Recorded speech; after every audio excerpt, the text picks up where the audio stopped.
La signora no, che va dell'agenzia delle pratiche automobilistiche, no, passo pare che la rinnovarsi a patente, lì che spiega il fatto, no?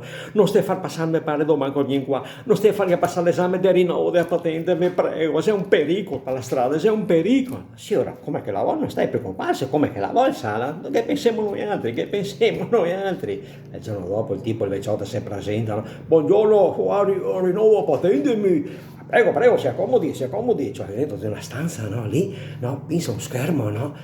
Allora, mi dica, vai su schermo lì, quel farito piccueto che si vede di notte, cosa sei? Una bicicletta? La bicicletta, ma di che marca?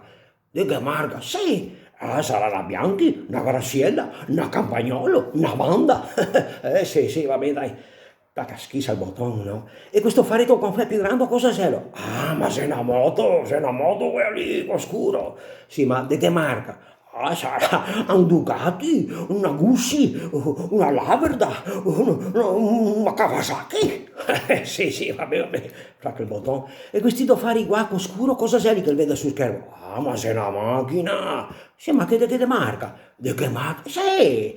Ah, ma sarà la Fiat, una Lancia, un Alfa Romeo.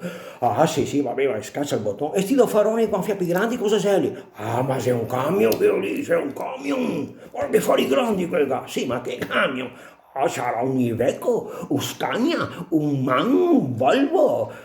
Va bene, guardi, mi dispiace, ma non potremo proprio farlo passare, Salo, non indovina neanche una. Cazzo, incasserà, sì.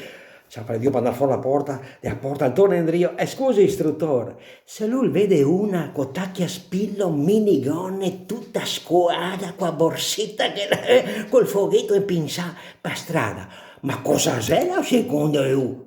Ma che domande mi fa? Ma sei una batona, un putanon? Ma, sì, ma una putanon, una batona, ma di chi? Di sua madre, di sua femmina, di sua sorella, di Sofia?